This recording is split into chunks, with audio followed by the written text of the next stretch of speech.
What's good, y'all? Welcome to another episode of Buzz Boys. And if you're new to the channel, thank you for tapping in, fucking with me. Thank you for subscribing. I got like 20 new subscribers in the last day off the Brago Book Night video. So thank y'all for tapping in. Thank y'all for watching. If you're watching this video and you're new to the channel, like, comment, subscribe, all that. I'm a small channel, trying to grow.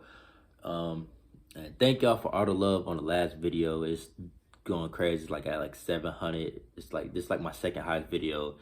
My Leangelo video got to like 900. I've had a couple videos do 200-300, but this right here 700 in one day is crazy. So thank y'all. I appreciate it. Lots of likes, lots of comments, very interactive. I love that. But today, this is the trade special I've been talking about. I've been saying it for like a week. Trade deadline special. You know, ESPN did a little trade deadline special. This the Buzz Boys trade line special. And trade deadline special. And look, I'm just gonna get right into it. I got 5 people that I kind of want to focus on and talk about, and then I got a few honorable mentions. I got 3 honorable mentions. So first, I'm gonna just get straight into it. First, Miles Turner. You know, it's the name that we've been linked to for the longest time, for years. It seems like we've been linked to him since he came into the league. It's been years. Miles Turner has been a target for the Hornets. And now the price has never been lower.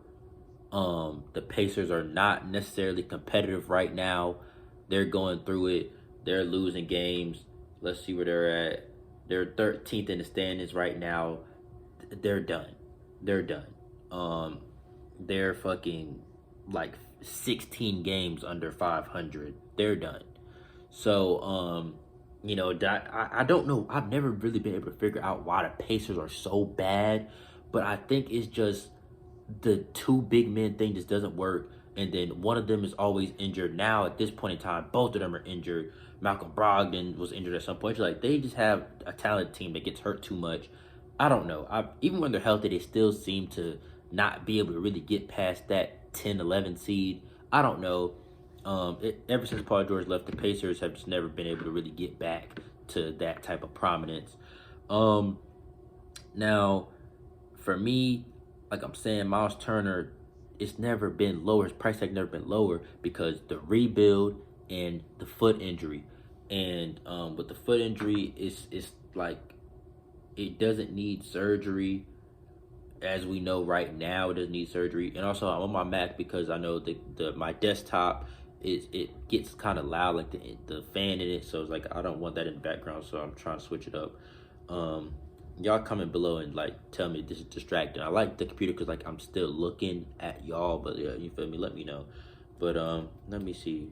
Miles Turner injury news. Like let's see what his foot is, doing. Me just said stress reaction. I don't know what the fuck that means, a stress reaction. I mean, it just says to be out beyond the All-Star break. So, he could be back a week after the All-Star break and we're good. Or he could be out for a good little minute. So, I don't know. Well, it just says he's supposed to be out beyond the trade deadline. So, it's like you can come back from, we can come back from All-Star break and he's ready to play. We don't know at this point. But anyway, let's get into the actual trade. Too much talking. Let me get into the actual trade. I've never done this before, so you feel me? Let me get to the actual trade. Now, the way I have it, we get Miles Turner, and the Pacers get Gordon Hayward, Plumley, and a 2nd-round pick. Honestly, we would probably get more than Miles Turner in that just because the salaries don't match. Miles Turner only makes $18 million. But for us to take that, we have to send Gordon back. We have to send Gordon back. I attached Plumley to that because Gordon and Plumley are both from Indiana. They're both from Indiana, so fuck it. They would both love to go home. Fuck it, send them home. And I feel like the Pacers could possibly be interested in Hayward because they were interested in him this offseason. They were one of the 2 teams that were like, it was us and them that was really in the running for Hayward. So fuck it, you want Hayward? Here's Hayward. And if they had to send some type of salary filler, I would try to target somebody like Holiday. I believe Aaron or Justin, whichever holiday it is. Let me see which holiday it is. Justin. So yeah, you feel me? You give us Justin. He's a 6'6", 6'7" guy. You know, backup 3, whatever. Cool, we'll take him. You know, if they weren't cool with Hayward Plumley in the second, Hayward Plumley in the first, I don't know. Now, we just don't know what the fuck is going on with the Pacers. Like, they're not really fully blowing it up. Yes, they are. So I don't know. If they wanted a younger player, okay, Gordon PJ in the first instead of Gordon Plumley in the first. But I really got us giving up them a second because the price tag is lowered now. He's injured. We don't know what his turntable, you know, what the return table is for him coming back. And we're taking on risk at this point because he might not be available for us. And we're giving away our resources now. So, I don't know. What the fuck is that? So, I don't know. Now, moving on, my second guy, and this is I was kind of going to put him first, but just because of Miles Turner just leads the league in blocks, I kind of had to put him first. But 2, and the most realistic option, I feel like, for us, Rashad Holmes, Sacramento Kings. And to me, I feel like he's the most realistic target because I really thought we were going to sign him in free agency this summer. We didn't. He signed with the Kings. And the deal that he signed with the Kings is so team friendly. Bro, 4 years, $46 million. That's nothing. That's nothing. For somebody who averaged like 13 and 8 last year, bro, that's nothing, bro. So, you know, that's a contract I would love for us to take on. He signed for what year? He signed for years to come, bro. Like, he's locked in. So that's somebody where I would love to sign him. I wouldn't have no problem signing him. He signed until like 2025, bro. So he's long term. He's the most long term person on this whole list. You know, he just signed his extension this summer, so he's good and very team friendly contract. If we needed to move it again in a few years, we could. But for right now, you know, he can help us, bro. Damn, I'm trying to find his fucking contract. He makes $10 million this year, I believe, $11 million next year. Bro, I feel like I'm looking right over his name. God damn it. Where the fuck is he at? But yeah, he's making like $10 million this year. Yeah, bro, it's crazy because Marvin Bagley makes more money now than he does, bro. And he just signed his extension. Like, bro, I don't understand why he signed for this chump change. We could have offered him more money. Like, I don't get it. We could have offered him more money. I don't know. I can't remember if we made the Kings an offer or not. Well, made Rashad Holmes an offer or not. If so, comment and tell me if we did. Because I believe he might have been a restricted free agent. I don't know. But I really thought that we were going to get Rashad Holmes in free agency. I truly did. But with him for signing for so cheap, fuck it, we could trade for him. Who cares? You know, he makes $10.3 million this year, $11 million next year, $12 million the year after that, and $12 million in the final season. Well, 12.8, so really $13 million in the next year. So he goes 10, 11, 12, 13. Very team-friendly contract, bro. And it's like Marvin Bagley makes $11 million now. Like, Marvin Bagley makes more money now than he does. So yeah, for Rashad Holmes, there's really 2 options. First, I have PJ Washington and Plumley just because the Kings, they're fucking suck. They're 13th in the West. You know, they're battling injury. All right, look, y'all are done. Here's PJ, Plumley, throw in, you know what I'm saying, second round pick, whatever the fuck, and we take Rashad Holmes off your hands. Because at this point, you know what I'm saying, it is what it is. Y'all are where y'all are. And he's only his numbers have gone down since last year. Right now, he's only playing 27 minutes for them or something like that. Last year, he was playing like 32. So his minutes has decreased. His stats have decreased. So it's just like, let's just go ahead and take him off y'all hands. And I feel like they would do that. PJ Plumley, throw in a second rounder or something like that. Or something that I saw, you know, we could do. I think it was Swarm and Sting, maybe. Shout out Swarm and Sting. I think it was them, but I'm not sure. I've been typing in Charlotte Hornets trade news for weeks now. So, you know, we could trade them Kelly Oubre for Rashad Holmes straight up. Their salaries do basically match. Kelly Oubre makes like $12 million. And yes, Kelly Oubre possible 6-man of the year finalist, all of this. He averaged 16, 15, whatever he is. But he's too inconsistent. He's too up and down. And we have enough scoring, bro. So, like, if we can't move the Gordon contract, then, we can move Kelly because we know Kelly is not a super long-term part of this rebuild. He was somebody who come in now. He did exactly what he was supposed to do, spark the bench. And that's what we brought him in for. And, he's doing a very good job to the point where he can become a trade asset. And that helps us keep PJ Washington, because I know some people are not all in on PJ, and some people say, you know what, we need him for small ball purposes. So that allows you to keep PJ, and then that frees up minutes for Book. So it's like, I wouldn't be too opposed to Rashawn for Kelly straight up. I wouldn't be too opposed to it.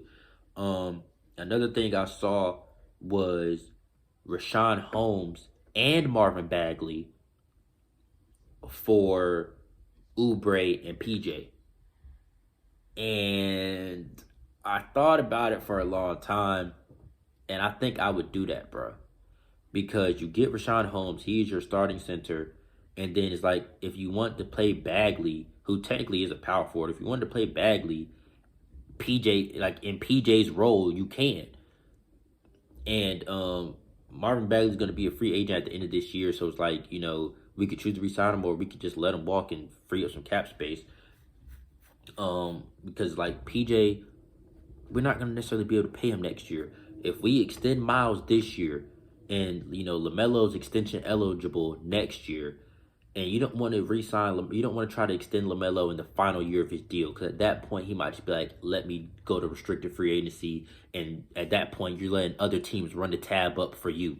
So you really want to re-sign him in that third year. So it's like, we're probably going to extend LaMelo next year, so we're not even going to have money to pay PJ. Like, it's kind of like the same thing with the Malik Monk situation. Somebody has to be the odd man out once these rookie deals start ending. You either get extended or you don't. So unless PJ is going to take a very team-friendly deal, we're possibly going to lose him for nothing. So it's like, we need to be prepared for that. And I feel like if you can move him, you do. Or we could wait until next year and try to move him when he, has no years left. And a team might want him even more because he can, fall off of their books. So I don't know. That was just something interesting to me, because like, you bring in Bagley, you bring in Rashad Holmes, and that solidifies your front court at the 4 and the 5. Now, obviously, I would try to send Plumley back. I'm trying to send Plumley back in everything, but still. Anyway, I'm taking too much time on this one. On to the next one. But that one is our most realistic one to me, is Rashad Holmes, just because we were linked to him, and the Kings are the worst team out of all these. Well, no, they're not the worst team. I'm going to keep going. Anyway, third, Mitchell Robinson of the New York Knicks. And I feel like this is the second most realistic. I feel like Rashawn and Mitchell are the most realistic out of all these people up here. I got eight names up here. I feel like those two are the most realistic to happen in the next few days, because the Knicks right now, they're kind of trying to have a fire sale. I mean, the names that you're hearing, Kemba, Fournier, Alec Burks, those are the three names that you're hearing. But, if you're selling, you're selling. So somebody like Mitchell Robinson, who's going to be a free agent after this year. And this is why I have the list in order of how I do, because some of these players up here, we could trade for them and they walk in July and you get a 4 to 5 month rental. So it's like, you don't want to necessarily leverage your future for assets that could walk out the door this summer. And it's like, was that worth it? But Mitchell Robinson, I felt like the Knicks will let him go because, one, he's going to be a free agent, and two, they're just trying to have a sale at this point. And I got us giving up Is Smith, PJ Washington, give them those two, give us Mitch, and that honestly might be too much. Honestly, you could give, really PJ by himself. Like, I have that, Ish and PJ, or PJ in a second. But really, we could give them PJ straight up. They don't even need no second. We could do that shit straight up. PJ at least got another year on his contract. We could do that shit straight up. Now, see, they also are trying to move Kemba. And to me, I'm not one of those people that I feel like Kemba coming back would be bad. Kemba always been a team guy. At this point, he knows his role in the NBA. He's not that all-star anymore. Tibbs taking him out the rotation probably humbled him more than ever. So at this point, I think he would be open to come off the bench behind LaMelo. Yes, some people like, oh, his minutes are going to get even worse. Bro, that doesn't have anything to do with Kemba or LaMelo. That's Borrego. Borrego should be playing LaMelo, okay? He should be. So that shouldn't stop us from going to get a backup point guard because we don't have one. We do not have one. If you watch the Hornets games, you see the drop-off as soon as LaMelo goes to the bench. We can't function. And trying Cody Martin and trying Terry on the ball, sometimes it works, sometimes it doesn't. But, last night, Terry Rozier had 1 assist, 5 turnovers. Can Terry Rozier truly be your point guard? And it's like, Terry Rozier been playing high minutes too. Like, do we want Terry Rozier playing 38 to 40 minutes because he can't go sit down because he has to play the backup point guard and the starting shooting guard? Come on, bro. You bring in somebody like Kemba Walker, he's going to be an upgrade over Ish. Ish averages 4 points, bro. Half the time, he's not even playable. Now, every now and then, he gives you a little fluke game. Like that game where he had 20-something. I don't even remember what team it was at this point, but that shit was a fluke. It was a fluke. So it was like, bro, to me, I feel like you give them Ish, PJ, throw in a second. Fuck it, we'll take Kemba and Mitch off your hands. And Mitchell Robinson, he's somebody who's a great shot blocker. That's really why I have him third on this list. He's a great shot blocker. He only averages 8 points and 8 rebounds, but he comes to us, that could turn into, a double-double. And that also, he's going to chase that bag in free agency if he comes to us and plays well, so it's a risk. But he just had a game where he had 8 blocks this week. So it's like, he had 8 blocks in one game, bro.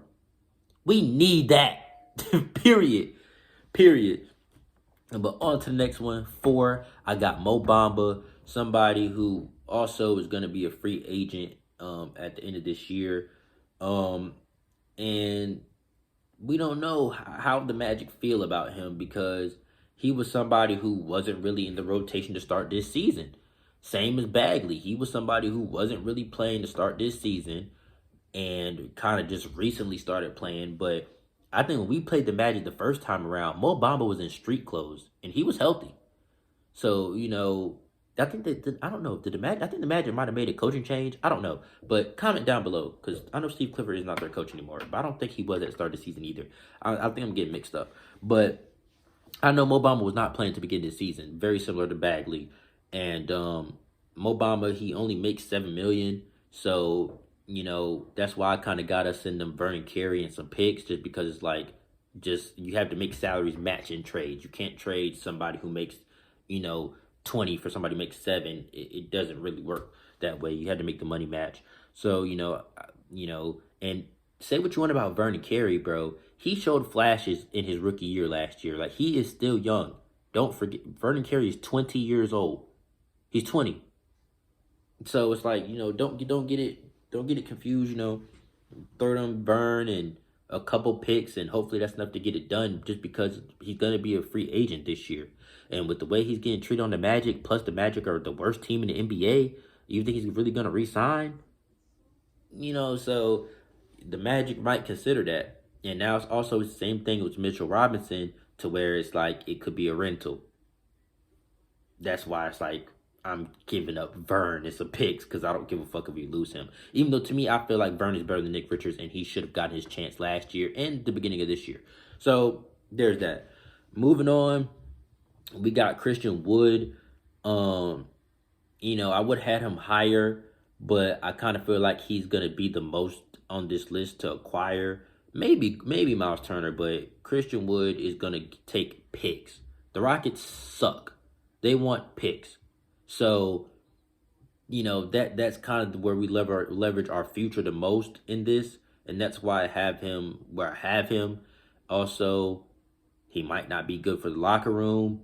If you've kept tabs on the Rockets, there's been a couple of things where him and KPJ just have said fuck the coaches basically.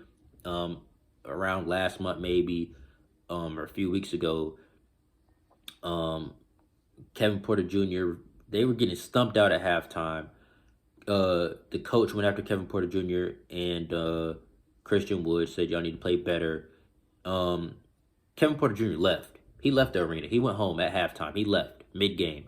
Christian Wood stayed, but he refused to go into the game in the second half. He stayed on the bench and refused to go in when the coach told him to go in. So stuff like that. Do you want to trade for a guy like that? He's been a Hornet before, and I knew we should have kept him. I kept tabs on him. He went to the Bucks. He went to the Pistons. I kept tabs on him, Brooks. I knew he was going to be something one day. Steve Clifford wasn't ready to play the young guys, and that hurt us in a couple of times. That hurt us a couple of times. I mean, look at Malik Monk now. And, even though, he was with James Borrego, he was with Steve Clifford. And that kind of fucked up his projection from the start. But for Christian, I have us giving up Ish, Plumley, and 2 first-round picks. And that's the shit where it's like, giving up 2 first-rounders, Now, the thing is, we have 2 first-rounders now that don't even play. So it's like, are picks really that important right now?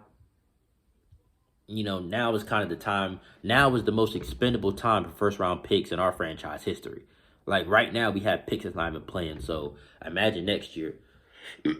And this is a pretty deep, these are pretty deep drafts coming up. So, especially with Mitch's history of just, being a good drafter, I trust him, picking good second rounders, if we had to trade our first. And Christian Wood, his contract is not that bad. He only makes $13 million this year, $14 million next year. So, he's more than just a summertime rental. He will be on the team for the next 2 years. Well, at this time next year, we could be having the same conversation. Do we dump Christian Wood or do we extend him? So, it just, that's what comes with players that only have 1-2 years left on their deal. You either going to have to extend them or you're going to have to trade them again. Those are your 2 options.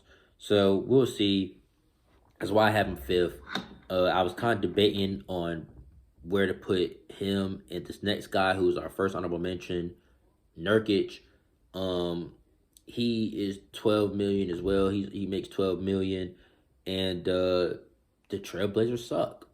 So right now it's kind of like now's the time. Now's the time if you want to go and get him. And he's there for the taking.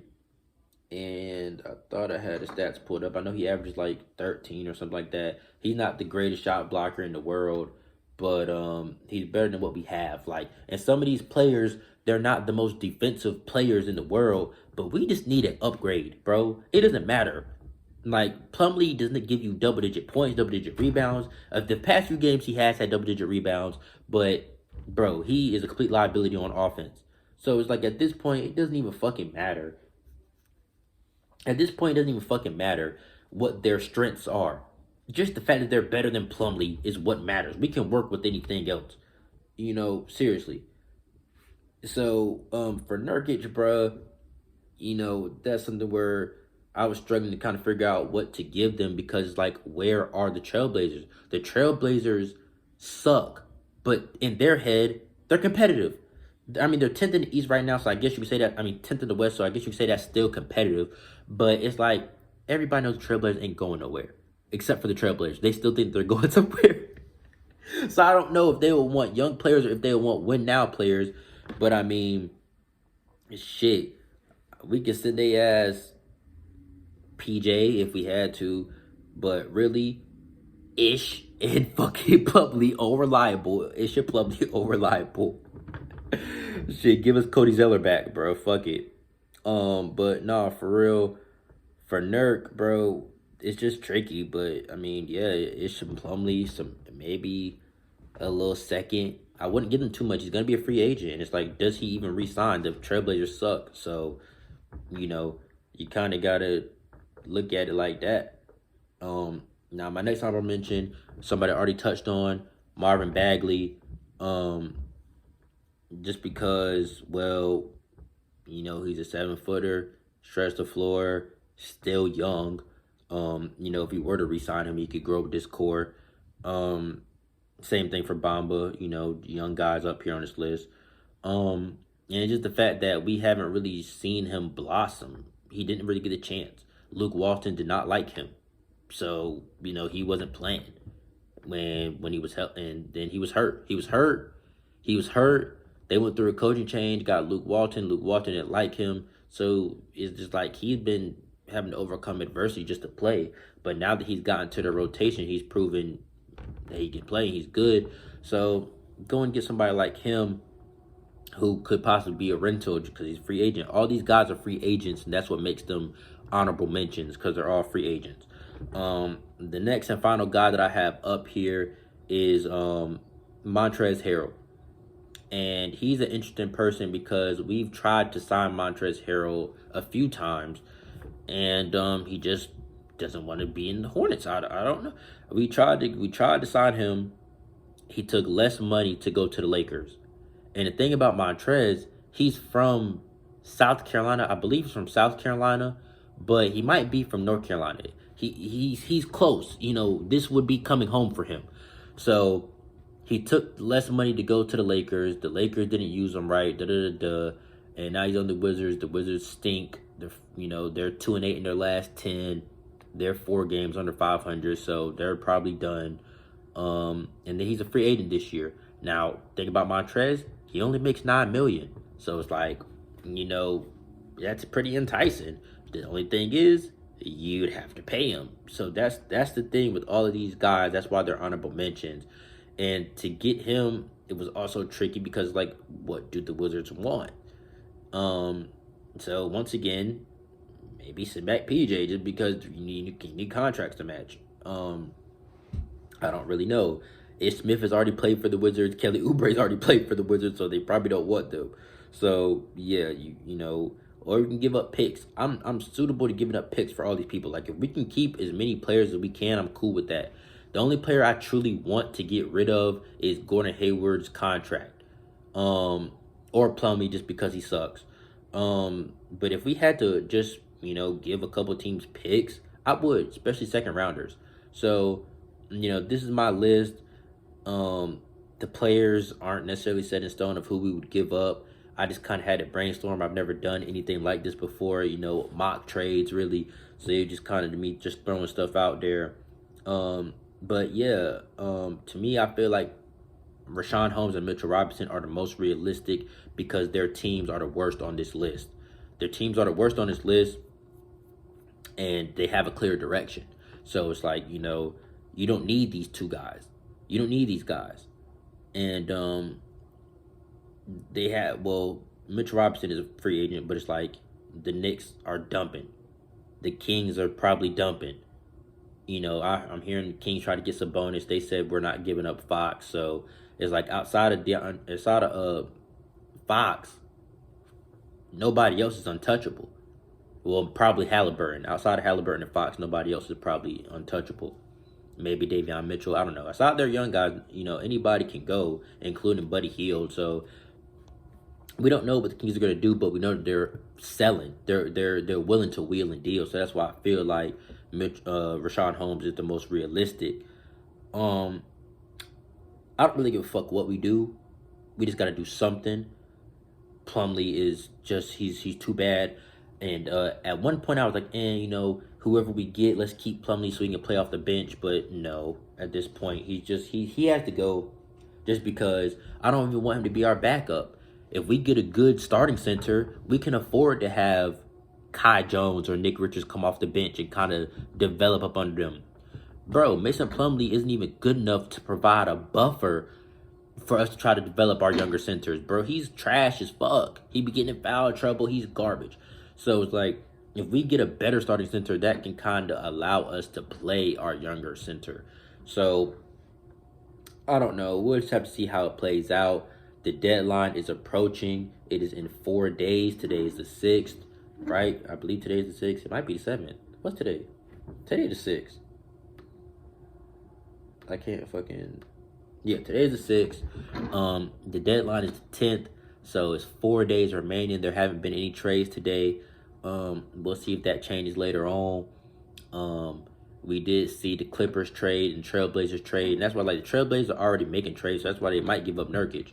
And that trade that they made was fucking stupid. It didn't get them any better.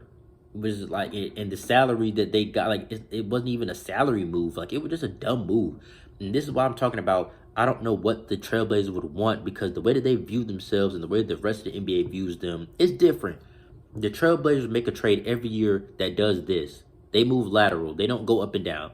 Trading Gary Trent for Norman Powell, that's a lateral movement. That shit did nothing. So, I don't know. We'll see. Anyway, I'm approaching 30 minutes. Well, I just passed 30 minutes. So, I'm going to wrap this up. If you watch all the way to the end, thank you. I love you. Like, comment, subscribe. Comment, I made it to the end. Because that's going to mean a lot to me if you really watch this for 30 fucking minutes, bro. That will mean the world to me. I'm going to obviously include some pictures. Probably include some stats and stuff. Might include salary and stuff just so y'all can see exactly what I'm talking about. So I don't know how long the editing is gonna take me, but I'm get this video out today. Yeah, man, thank y'all for fucking with me, man. Peace. And Mitch we trust, man. And Mitch we trust.